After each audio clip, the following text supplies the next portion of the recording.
Hi everyone, सभी का warm welcome है वाईटी योर इंग्लिश ट्यूटर पे।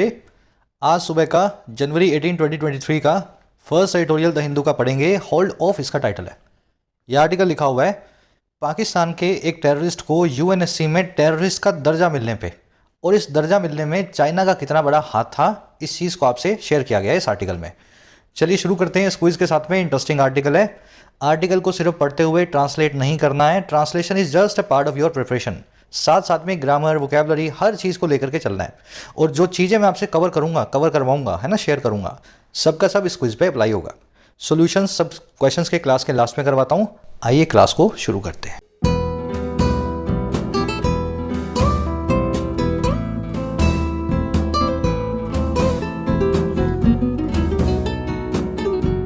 ऑलराइट, कह रहे जी होल्ड ऑफ एक फ्रेजल वर्ब होती है इंग्लिश में। होल्ड ऑफ इसका मतलब होता है चीज़ों को पोस्टपोन करना, लेकिन पोस्टपोन करने के लिए हर जगह यूज़ नहीं कर सकते इसको।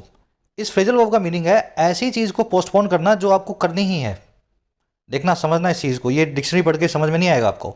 होल्ड ऑफ का मतलब है पोस्टपोन करना, लेकिन कैसी चीज़ को जो आपको करनी ही है, आज नहीं तो कल आप करोगे ही, अल्टीमेटली आप करके ही मानोगे, उस चीज़ को पोस्टपोन करना होल्ड ऑफ कहलाता है। जैसे आपके दांत में दर्द है, आपको डॉक्टर के पास जाना है लेकिन टाइम नहीं मिल रहा, तो आप पोस्टपोन करते जा रहे हो, यार कल जाऊंगा, शाम में जाऊंगा, परसों जाऊंगा। जैसे शादी है, आपको करनी है, प्रोबेबली सभी लोग करते ही हैं, है ना, तो आप शादी को टालते जा रहे हैं अपनी, तो आप होल्ड ऑफ कर रहे हैं। तो ऐसी चीज़ों को टालने को होल्ड ऑफ बोलते हैं जो करना बहुत जरूरी है। Delay in taking a action which is necessary to be taken. चलिए अब टाइटल पैराग्राफ को देखेंगे, क्या कहना चाह रहा है। कह रहा है जी China must withdraw the hold on listing of 4 other Pakistani terrorist. कह रहे जो चाइना नाम का देश है ना, इसको विड्रॉ कर लेना चाहिए। विड्रॉ का मतलब होता है रोल बैक करना, किसी चीज़ को वापस ले लेना। और किसको? उस होल्ड को, उस होल्ड का मतलब होता है किसी चीज़ को होल्ड पे डाल देते हैं ना, अपने फ़ोन करते हैं तो फ़ोन को होल्ड पे रख देते हैं, किसी चीज़ को अपने ठंडे बस्ते में डालते हैं, उसको बोलते हैं होल्ड करना। तो चाइना ने जो होल्ड लगा रखा है उसको विड्रॉ कर लेना चाहिए। और होल्ड लगा है लिस्टिंग पे, डेजिग्नेशन पे दूसरे 4 पाकिस्तानी टेररिस्ट की। तो चाइना ने टोटल 5 पाकिस्तानी टेररिस्ट की ना लिस्टिंग पे होल्ड लगाया हुआ है। चाइना कहता है कि हमारे हिसाब से टेररिस्ट नहीं है, इंडिया चाहे कितना भी कहता हो। तो 5 में से 1 के लिए तो चाइना अभी अभी मान गया और उस आदमी को, उस बंदे को टेररिस्ट का दर्जा भी मिल गया, लेकिन 4 अभी भी बाकी हैं। तो इस आर्टिकल का मैसेज यही है कि चाइना सुधर जाओ, टेररिस्ट को टेररिस्ट ही बोलना चाहिए, 4 जो बचे हैं उनको भी टेररिस्ट का दर्जा दिलवाओ। मेरे ख्याल से समझ चुके होंगे। चाइना सब्जेक्ट है, मस्ट विड्रॉ इसकी वर्ब है। होल्ड का मतलब आप समझ गए, किसी चीज़ को रोके रखना है ना। जैसे आप फ़ोन होता है ना, होल्ड कर देते हो, सामने वाले से ना बात करते हो ना उससे बात, फ़ोन रख रहे हो, है ना, होल्ड करना इसी को बोलते हैं। लिस्टिंग क्या होता है, ये टेररिस्ट की डेजिग्नेशन क्या होता है, अभी आगे आप देखेंगे इन डिटेल। चलिए जल्दी से इस आर्टिकल की सारी वोकैबुलरी मैं आपसे शेयर कर लेता हूं ताकि आप इसको स्मूथली पढ़ सकें। और उसी के साथ में जिन प्यारे प्यारे स्टूडेंट्स ने ऐप को डाउनलोड नहीं किया है, वाईटी ऐप को डाउनलोड करो, आपकी अपनी ऐप है। फर्स्ट कमेंट में इसका लिंक रखा है इसी वीडियो के नीचे। ऐप पे आपको मिलेंगे courses for writing, SSC and banking. Writing course में डिस्क्रिप्टिव लिखना सीखते हो, यूपीएससी या किसी भी एग्जाम के लिए, ऐसे summary, report, precis, almost 60 to 80 hours का कोर्स है। अच्छे ढंग से करोगे तो इंडिपेंडेंटली राइट करना सीख जाओगे इन इंग्लिश। ये कोड लग रहा है, इसको लगा करके आप फ़ायदा ले सकते हैं आज मिडनाइट तक 475 में। अभी इसका प्राइस बढ़ने वाले हैं नेक्स्ट मंथ से, उससे पहले फ़ायदा जरूर से लें। बैंकिंग कोर्स के अंदर आपको पूरा बैंकिंग का सिलेबस, क्लरिकल और पीओ, प्रीलिम्स और मेंस का प्लेंटी ऑफ प्रैक्टिस सेशंस के साथ में कवर करवाया जाता है। तो सही अप्रोच देख करके कैसे मार्क्स को बूस्ट करना है, ये बैंकिंग कोर्स में सीख सकते हैं। इसी तरीके से एसएससी के कोर्स में एसएससी के सभी एग्जाम्स का प्रीलिम्स और मेंस आपको तैयार करवाया जाता है। एक एक वैरायटी के क्वेश्चन को डिटेल्ड अप्रोच के साथ में करना सिखाया जाता है। कोर्सेज से रिलेटेड कोई भी क्वेरी हो, ये टीम का नंबर है, आप इस पर व्हाट्सअप करके टीम से बात कर सकते हैं। ऐप का लिंक इसी वीडियो के फर्स्ट कमेंट में रखा हुआ है। आज के वर्ड्स है 5, इंस्ट्रूमेंटल से लेकर के परसिवियर तक। इंस्ट्रूमेंटल क्या होता है, अच्छे से बताया हुआ इस वर्ड को आपके तोड़ तोड़ के ब्रेक करके। ये वर्ड बना है इंस्ट्रूमेंट से। इंस्ट्रूमेंट का मतलब होता है उपकरण। उपकरण का काम क्या होता है, किसी चीज़ में हेल्प करना। थर्मामीटर एक उपकरण है, इंस्ट्रूमेंट है। थर्मामीटर से आप जो है चेक करते हो, मेजर करते हो टेम्परेचर को, है ना। वैसे ही इंस्ट्रूमेंटल नाम के वर्ड का मतलब है ऐसी चीज़ जो एक इंस्ट्रूमेंट की तरह सपोर्टिव हो, हेल्पफुल हो किसी काम को करने में, इंस्ट्रूमेंटल। कंड्यूसिव, असिस्टिंग, पिवटल इसके सिनोनिम है। कंड्यूसिव नाम का वर्ड आर्टिकल में आज आप देखेंगे इंस्ट्रूमेंटल के सिनोनिम के तौर पे। Bhagat Singh had an instrumental role in India's freedom struggle. Bhagat Singh का एक बहुत ही हेल्पफुल और सपोर्टिव रोल था भारत की आज़ादी की लड़ाई में, इंडिया की फ्रीडम की स्ट्रगल में। आई थिंक समझ गए इस वर्ड को, इंस्ट्रूमेंटल को। चलिए नेक्स्ट वर्ड आप देखेंगे एम्बार्गो। एम्बार्गो का मतलब होता है एन एब्सोल्यूट बैन ऑर्डर। सरकार बोलती है ना, आज से अनाज जो है, गेहूं जो है, किसी कंट्री को एक्सपोर्ट नहीं किया जाएगा क्योंकि इंडिया में गेहूं की कमी हो सकती है। तो सरकार ने गेहूं के एक्सपोर्ट पे एम्बार्गो लगा दिया है। एक absolute ban order is called है एम्बार्गो। बैन और रिस्ट्रिक्शन इसके सिनोनिम्स हैं। Of course the government imposed an embargo on export of vaccines. सरकार ने इम्पोज कर दिया, लगा दिया एक एम्बार्गो को, एक रेस्ट्रिक्टिंग बैन को, जो है वैक्सीन्स के एक्सपोर्ट पे। ये वर्ड आर्टिकल में आएगा। फिर अगला वर्ड है शोडाउन। शोडाउन का मतलब होता है किसी से तमाशा। जब किसी से आप झगड़ा वगड़ा करते हो ना, बहस करते हो, शोडाउन कहलाता है। इसको फेस ऑफ या स्टैंड ऑफ भी बोलते हैं। आज आप स्टैंड ऑफ नाम का वर्ड आर्टिकल में देखेंगे। Shalini had a stand of with her boss over a पे हाइक। शालिनी का अपने बॉस से झगड़ा हो गया, कन्फ्रंटेशन हो गया, तमाशा हो गया। और किस बात पे? सैलरी में इजाफे को लेकर के, पे में हाइक को लेकर के। चलिए अगला वर्ड है मायर्ड। ये वर्ड बना है क्वैगमायर से। क्वैगमायर का मतलब होता है दलदल, ठीक है। और क्वैगमायर को मायर भी बोलते हैं, क्वैग को ड्रॉप करके। दलदल को मायर और क्वैगमायर दोनों बोलते हैं ना। कुछ वर्ड्स होते हैं ना, उनकी शॉर्ट फॉर्म भी चलती है। जैसे एप्लोड को लॉर्ड बोल देते हैं, क्वैगमायर को खाली मायर बोल देते हैं। तो मायर मतलब दलदल, और मायर्ड वो चीज़ होगी जो ट्रैप्ड होगी, जैसे दलदल में कोई चीज़ फंसी होती है। The world economy is mired in the covid induce recession. World की इकोनॉमी फंसी हुई है, मायर्ड है उस रिसेशन में जो कोविड-19 के द्वारा इंड्यूस्ड है, उस मंदी में जो कोविड-19 की वजह से आई है। आ रही ना बात समझ में? मायर्ड एक एडजेक्टिव है, मायर नाम के नाउन से, मायर नाम की वर्ब से बना हुआ है। आज इसको आर्टिकल में देखेंगे, मायर्ड नाम के एडजेक्टिव को। लास्ट वर्ड है परसीवियर। नया वर्ड आपके लिए ऐड कर दिया मैंने। परसीवियर का मतलब होता है निरंतर मेहनत करते रहना, बिना रुके, बिना थके, बिना किसी कंफ्यूजन या किसी शक के। A student should persevere with his या हर स्टडीज। एक स्टूडेंट को परसीवियर करना चाहिए, कंसिस्टेंट, रिसर्च लिख दिया मैंने यहाँ, एफर्ट लिख देना, ठीक है, सही कर दूंगा बाद में। एक स्टूडेंट को परसिस्टेंट एफर्ट्स करना चाहिए अपनी स्टडीज में, अपनी पढ़ाई में। परसिवियर को कीप ऑन या कीप एट भी बोलते हैं, एंड्योर भी बोलते हैं। आज इस वर्ड को आर्टिकल में देखेंगे। इसी की नाउन फॉर्म है परसिवियरेंस। परसिवियरेंस एक ऐसी क्वालिटी है जिसमें आप जिस काम में लग जाते हैं ना, मेहनत करना, फिर आप उस काम को छोड़ते नहीं हैं, है ना। सफलता की कुंजी होती है परसिवियरेंस। चलिए 4-5 वर्ड्स हैं, लास्ट वाला ध्यान कर लेना, पहली बार आज आपको करवाया गया है। चलिए एक समरी देंगे आपको आर्टिकल की, किस बारे में लिखा हुआ है। यूनाइटेड नेशन सिक्योरिटी काउंसिल, संयुक्त राष्ट्र संघ की सुरक्षा महासभा में एक लिस्ट होती है टेररिस्ट की।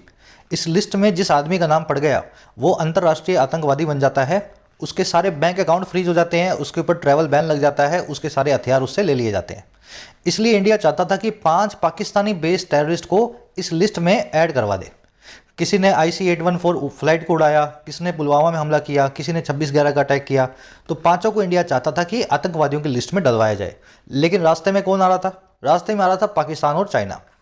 पाकिस्तान के कहने पे चाइना जब भी इनकी लिस्टिंग होती थी बीच में अड़ंगा लगा करके लिस्टिंग को रुकवा देता था।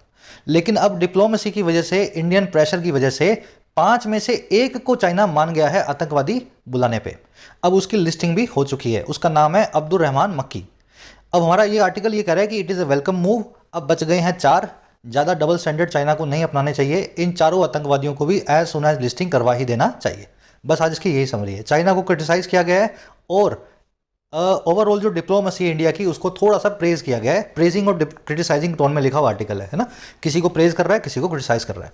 चलिए शुरू करते हैं। कह रहा है जी, China has welcomed, India has welcomed the designation of LET Lashkar Taiba deputy chief Abdul Rahman Makki as a sanctioned terrorist by the United Nations Security Council. After China withdrew the technical hold it had placed on the listing last year. कह रहा है India ने किया है welcome, India ने किया है स्वागत। और किसका भाई? डेजिग्नेशन का। डेजिग्नेशन का मतलब होता है किसी चीज़ को डेजिग्नेट करना, किसी चीज़ को किसी पद पे बिठाना। हालांकि यहाँ पे टेररिस्ट का डेजिग्नेशन हो रहा है लेकिन है तो वो डेजिग्नेशन ही ना। तो इंडिया ने लिस्टिंग को, डेजिग्नेशन को किया है वेलकम। और ये डेजिग्नेशन किस बंदे का भाई? इस आदमी का है, लश्कर तैयबा के डेप्यूटी चीफ अब्दुल रहमान मक्की, है ना, इस टेररिस्ट का। और कैसे डेजिग्नेशन कैसे हुआ इसका भाई?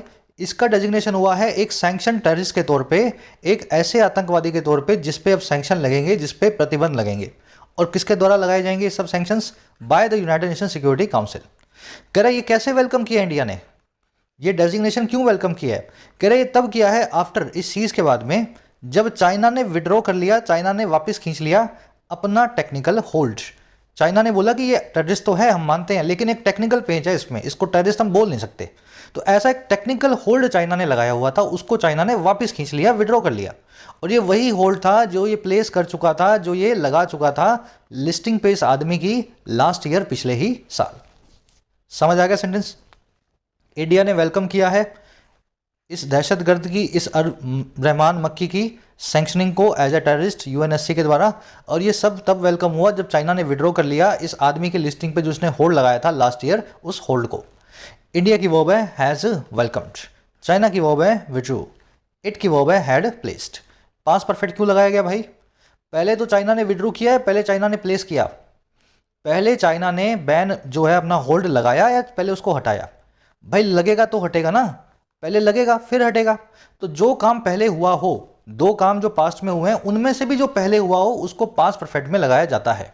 ज़्यादा जानकारी के लिए अपनी बेसिक की क्लास देख लो, पास्ट परफेक्ट और पास्ट टेंस के बीच का डिफरेंस आपको बताया गया। तो ये काम पहले हुआ था, प्लेस किया गया था पहले बैन को, इसलिए पास्ट परफेक्ट को यूज़ किया गया। और ये काम बाद में हुआ, बैन को विड्रॉ किया गया, इसलिए इसको पास्ट सिंपल में लगाया गया है ना। सिंपल सा रूल है, ध्यान रखें इसको। आगे बढ़ते हैं। कह रहा है जी Makki, the brother in law of 26/11 mastermind Hafiz Saeed is on the most wanted list of India and the United States for terror attacks. और ये कहाँ? In India and support to terrorist in Pakistan. कह रहा है जी जो मक्की नाम का आदमी है, जो कि भाई है या भतीजा, ब्रदर इन लॉ है, साला है या जीजा है, ब्रदर इन लॉ मतलब दोनों ही है ना, साला साडू या जीजा, जो साला है या साडू है या जीजा है 26/11 के इस मास्टरमाइंड का, हाफिज सईद का। कह रहा है ये कौन है? ये मोस्ट वांटेड लिस्ट पे है, ना केवल इंडिया की बल्कि यूनाइटेड स्टेट्स की भी, दोनों की, इंडिया और यूएस की। और किस लिए? टेरर अटैक्स के लिए भारत में, और सपोर्ट के लिए आतंकवादियों को पाकिस्तान में। तो ये मक्की जो है ना, ये हो गया आपका सब्जेक्ट, ठीक है, ये दरिंदा। और वर्ब होगी इसकी इज। इंडिया के आगे द नहीं लगा, लेकिन यूनाइटेड स्टेट्स के आगे द लगाया गया है। रीज़न आप जानते हैं, ऐसी लोकेशंस जिनके नाम में यूनाइटेड आ रहा हो या पीछे एस आ रहा हो, प्लूरैलिटी की फीलिंग आ रही हो, प्लूरल होने की, तो उनके आगे अपने को द लगाना होता है। और उनको छोड़ दो, बाकी सभी लोकेशंस के आगे द नहीं लगाते। तो वो रूल याद कर लेना जो आपको करवाया हुआ है, आज के क्विज में भी ये रूल आपसे पूछा जाएगा। आगे बढ़ते हैं। कह रहे जी China's hold on Makki listing process in June was one of 5 holds it placed on similar proposals against other wanted LeT या Jaish Mohammad terrorist base in Pakistan. अब कह रहे हैं मक्की पर अकेले भी नहीं लगाया चाइना ने होल्ड। कह रहा है ऐसा ही एक बेवकूफ़ी भरा होल्ड जो है ना, और किस पे? मक्की की लिस्टिंग की प्रोसेस में जो जून में हुआ था, वो अकेला एक होल्ड था उन 5 होल्ड में से। और बाकी के 5 कौन से थे? कह रहे जो कि इसने प्लेस किए थे, चाइना ने लगाए थे ऐसे ही प्रपोजल्स पे, और किसके खिलाफ? दूसरे वांटेड एलईटी और जेईएम के टेररिस्ट के खिलाफ, जो बेस्ड हैं सभी के सभी पाक में, पाकिस्तान में। तो मक्की के साथ साथ 4 और आदमियों पे भी चाइना ने लिस्टिंग के वक्त पे होल्ड लगा दिया था। चाइना का ये कहना था कि हम नहीं मानते इनको टेररिस्ट, हमारे हिसाब से ये खुदा के बंदे हैं। बात आ गई समझ में? चाइनाज के होल्ड की वर्ब है वॉज, इट की वर्ब है प्लेस्ड। इट आया है फॉर चाइना के लिए, और कुछ देखने वाला इसमें है नहीं। प्रपोजल का मतलब होता है मसौदा, है ना, कोई आप रखते हो ना सामने कि चलो भाई इसको टेररिस्ट बना लेते हैं, इसको लिस्ट करवा लेते हैं, तो एक प्रपोजल कहलाता है। कह रहा है जी it had led to an angry response from New Delhi, which accused Beijing of double standards on terrorism and making a mockery of UNSC counter-terror mechanism। कह रहा है जैसे ही चाइना ने ये काम किया, ये काम लीड टू कर चुका था एक एंग्री रिस्पॉन्स की तरफ नई दिल्ली की तरफ से। एक बहुत ही ज़्यादा गुस्से भरी प्रतिक्रिया नई दिल्ली से आई, और ये वही नई दिल्ली है जिसने अक्यूज़ किया बीजिंग को, और किसका? डबल स्टैंडर्ड्स का। डबल स्टैंडर्ड समझते हैं ना, दोगलेपन का। और किस पे? टेररिज्म पे। और मेक करने का एक मौकरी को, मौकरी का मतलब होता है मखौल, मेक का मौकरी करना मतलब मजाक बनाना, मजाक बनाने का, मखौल बनाने का यूनाइटेड नेशन सिक्योरिटी काउंसिल के काउंटर टेरर मैकेनिज्म्स का, टेरर को काउंटर करने के सिस्टम का। तो इंडिया ने यही बोला कि आप दोगले आदमी हो, खुद टेररिज्म की बात करते हो, लेकिन जब पाकिस्तान की बात आती है तो उसके टेररिस्ट को आप जो टेररिस्ट बुलाते नहीं हो, और आप मुकरी बना रहे हो पूरे दुनिया का जो सिस्टम बना हुआ है टेररिस्ट को डेजिग्नेट करने के, उस मैकेनिज्म की। चलिए, इट की वर्ब है लेड या हैड लेड, विच आया है दिल्ली के लिए, विच की वर्ब है अक्यूज्ड, मैकेनिज्म मतलब सिस्टम, मौकरी का मतलब होता है मजाक, कंटेम्प्ट, रिडिक्यूल, है ना, किसी का स्कॉन या स्कॉफिंग करना, समझ गए ना, मखौल बनाना किसी चीज़ का। चलिए, अक्यूज के बाद में आप लगाएंगे हमेशा ऑफ। सारी मैं प्रेपोजिशन आपको दिखा रहा हूँ जो कानून से, अक्यूज़ करने से, सज़ा देने से रिलेटेड है। अक्यूज़, चार्ज और ब्लेम तीनों का मतलब होता है आरोप लगाना। अक्यूज़ के बाद में ऑफ, चार्ज के बाद में विद, ब्लेम के बाद में फॉर। देखो याद ही करनी पड़ेंगी, ये याद कर लो एक बार, फिर रीडिंग में आएंगी बार बार ये। कभी ब्लेम के बाद फॉर देखोगे, चार्ज के साथ में विद देखोगे, फिर से देख लेना पूरी लिस्ट। तो जितनी बार ये लिस्ट देखोगे और बार बार रीडिंग करोगे, आपके दिमाग में परमानेंटली स्टोर होंगी ये। कॉन्विक्ट का मतलब होता है किसी के ऊपर आरोप लगाना तो सही, लेकिन उसका आरोप प्रूव कर देना, उसके ऊपर जो गुनाह है ना उनको प्रूव कर देना। तो कॉन्विक्ट के बाद में ऑफ आता है। She was convicted of murder, उसके ऊपर मर्डर का जो है चार्ज प्रूव हो चुका है। एक्विट का मतलब होता है किसी को बाइज्जत बरी करना, किसी भी गुनाह से। ऑफ लगा के बताते हैं जिस गुनाह से बरी करेंगे। एक्सोनरेट का मतलब होता है बाइज्जत बरी करना, लेकिन इसके बाद में फ्रॉम को प्रेफर किया जाता है। इसके बाद में ऑफ भी सही होता है, एक्सोनरेट के बाद में ऑफ भी सही होता है, लेकिन प्रेफर करते हैं फ्रॉम को। ठीक है, दोनों ही सही हैं, प्रेफर फ्रॉम को किया जाएगा। चलिए आज के क्विज में इसी पे क्वेश्चन बेस्ड होगा, देख लो इसको ध्यान से। आगे बढ़ते हैं।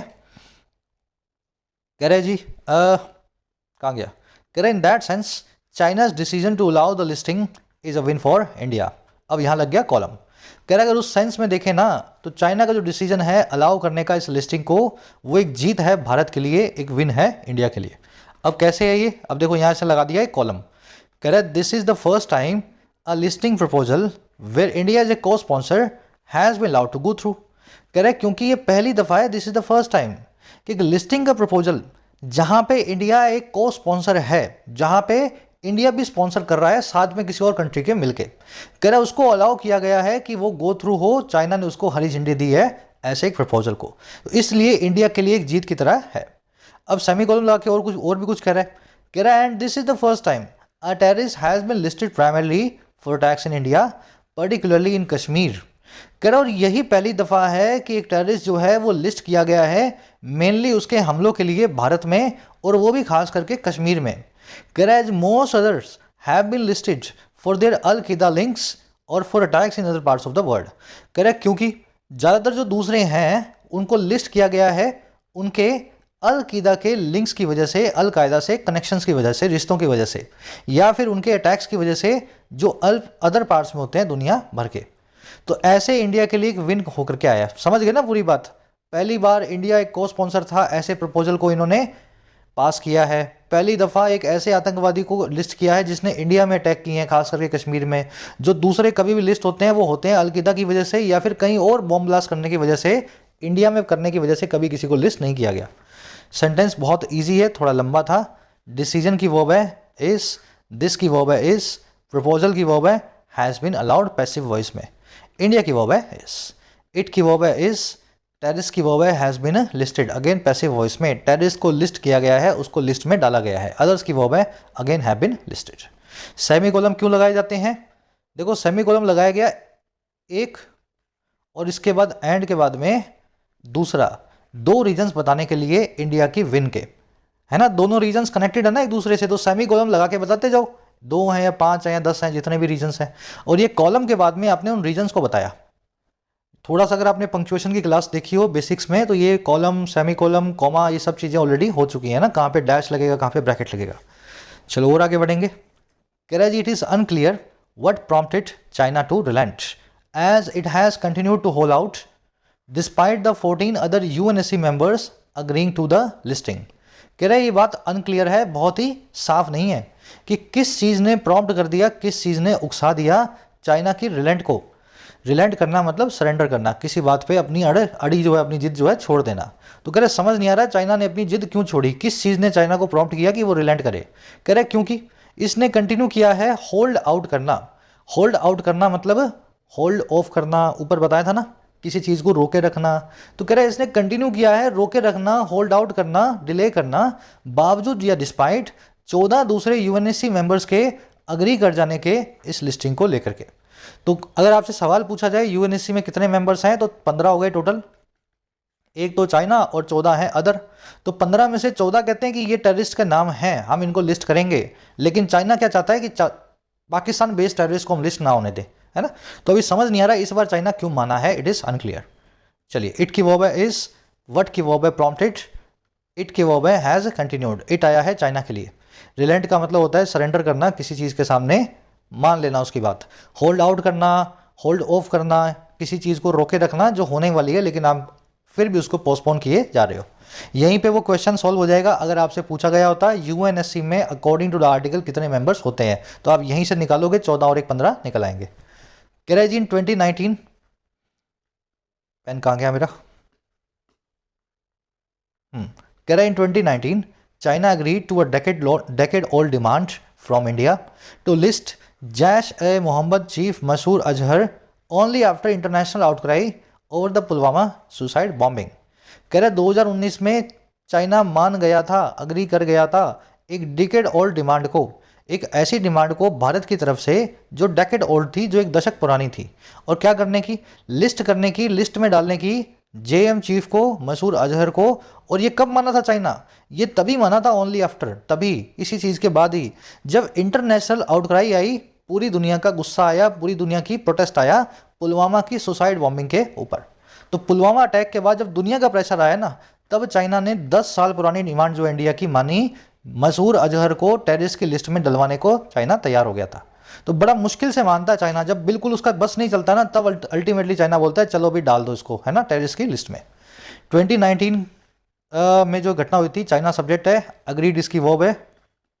आउटक्राई का मतलब होता है एक्सट्रीम एंगर, और एक्सट्रीम एंगर के लिए एक वर्ड है हमारे पास रेज, है ना, एक और वर्ड है फ्यूरोर।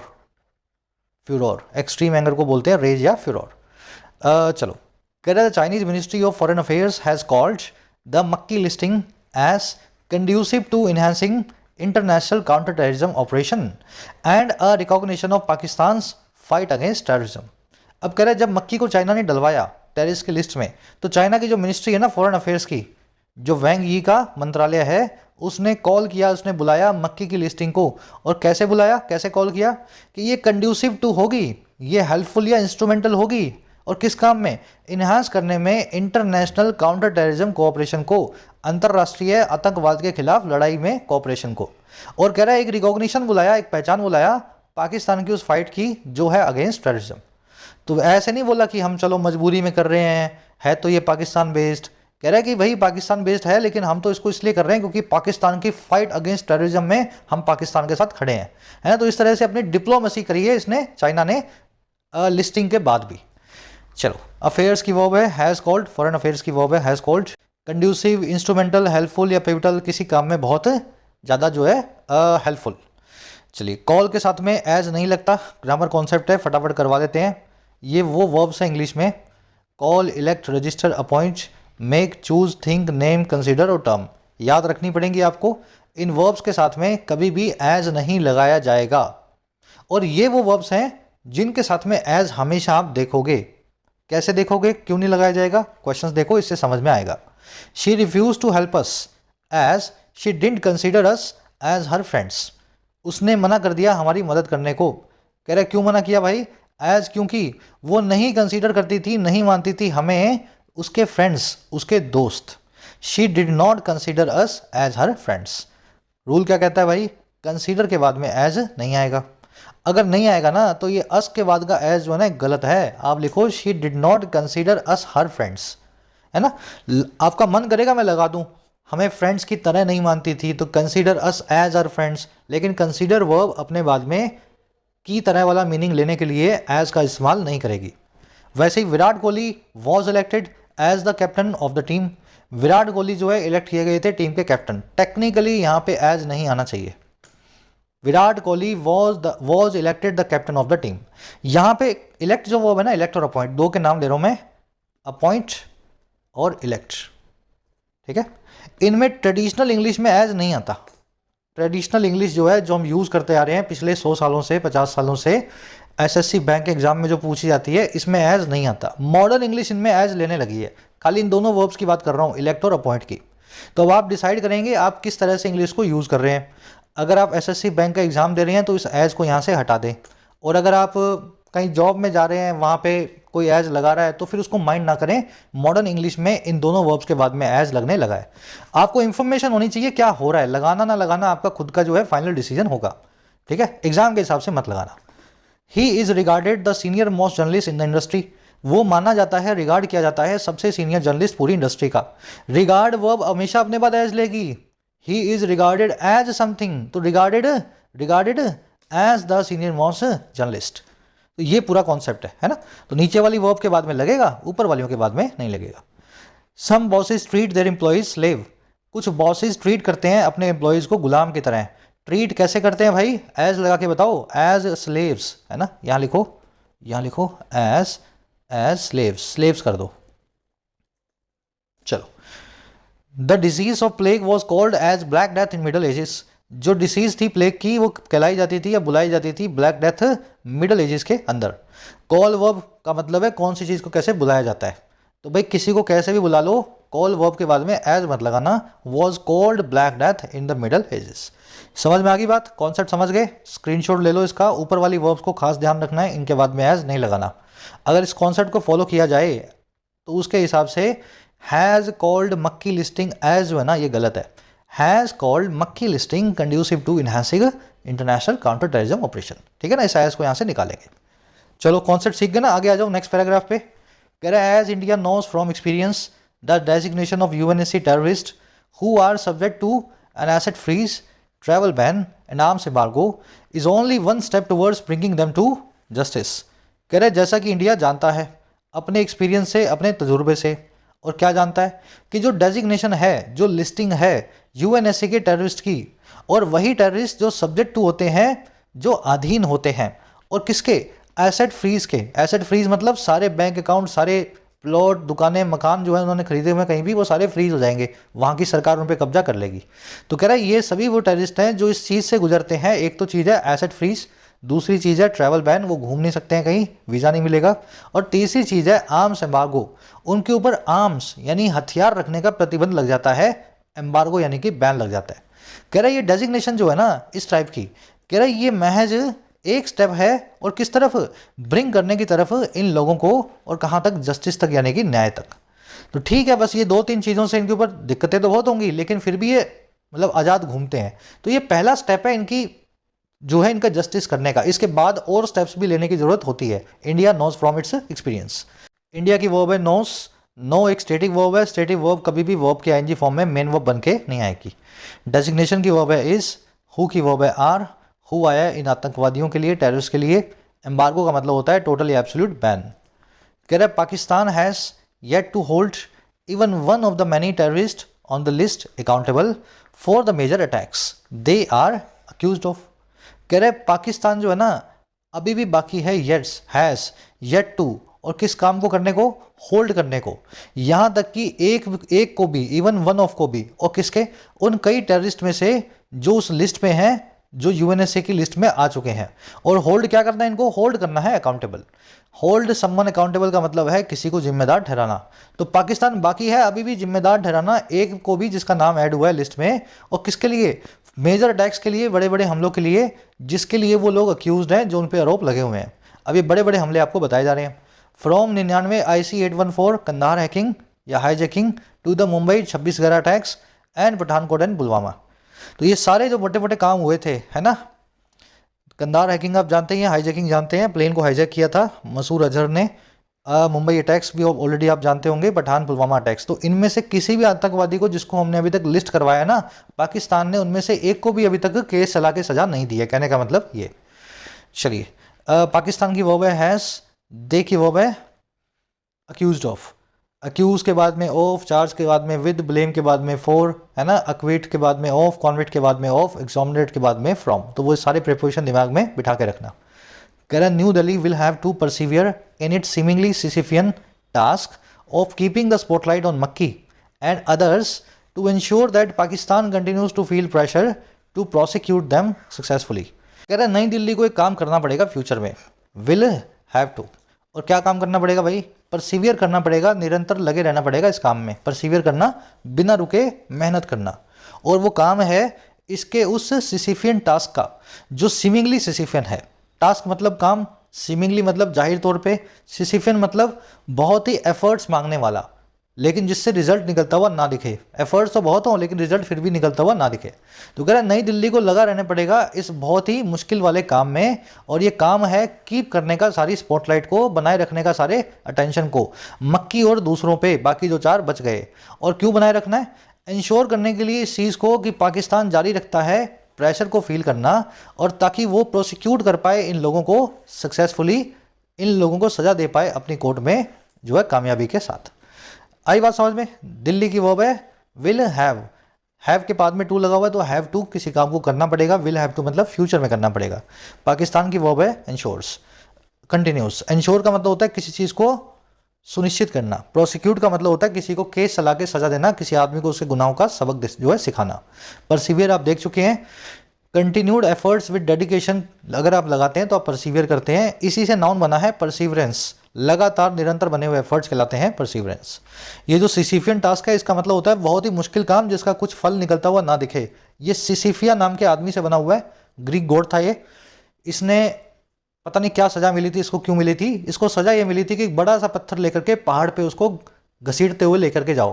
तो जब ये पहाड़ तक पहुंचता था ना तो बीच रास्ते में वो पत्थर जो है नीचे लुढ़क करके वापस आ जाता था और फिर ये फिर ऊपर लेके जाता था। तो ये सिसिफियन टास्क वैसा ही टास्क है जो पहाड़ पे पत्थर को खिसका के ले जाने का है। बहुत मुश्किल काम है जिसको लगता भी नहीं है कि हम कर पाएंगे कभी भी, ऐसा जो है थोड़ा सा पॉसिबिलिटी कम है। समझ गए? तो इसकी आपको मैंने थोड़ा सा इसकी जो मिथोलॉजी है ना, मिथोलॉजिकल बैकग्राउंड मैंने इस वर्ड का आपको दे दिया ताकि याद रखे, दिमाग में रहे।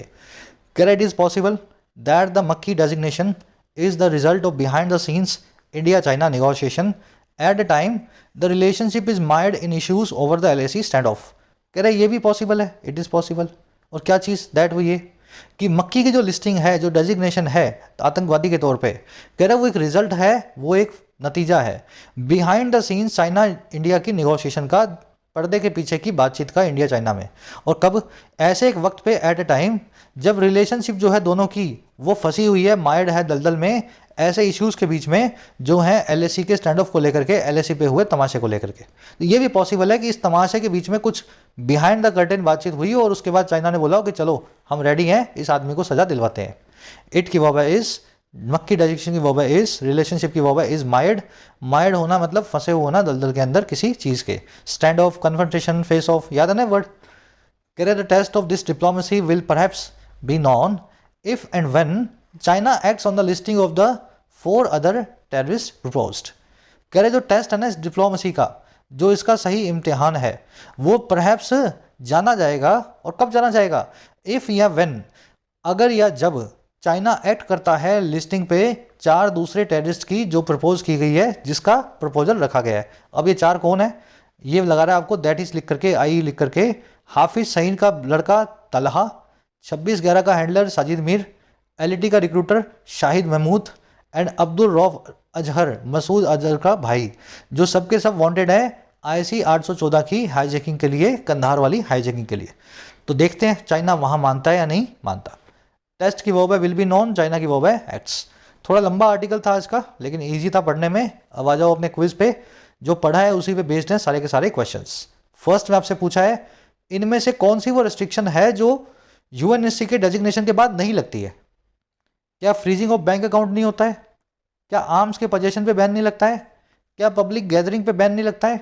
या ट्रैवल करने पे बैन नहीं लगता है? तो चारों में से जो चीज़ आपको लगता हो कि बैन का पार्ट नहीं है लिस्टिंग के बाद में, उसको आपको आपका आंसर बनाना है। ठीक है? एक सेकेंड है। चलो, सेकंड में आपसे पूछा है इनमें से कौन सा वो रीजन हो सकता है चाइना के अग्रीमेंट का कि वो डेजिग्नेट कर गया मसूद अजहर को एक आतंकवादी के तौर पे। तो इस पर कंफ्यूज नहीं करना। चाइना तो एक बार 2019 में तैयार हो गया था, एक हुआ है 2023 में। तो 2019 और 23 का जो है चक्कर देख लेना। 19 में किसी और रीजन से तैयार हुआ था, 23 में किसी और रीजन से किसी और आदमी के लिए तैयार हुआ है। तो मसूद अजहर को देख लेना वो कब चाइना ने उसकी लिस्टिंग करवाई है और उसी हिसाब से उसका रीजन बताना।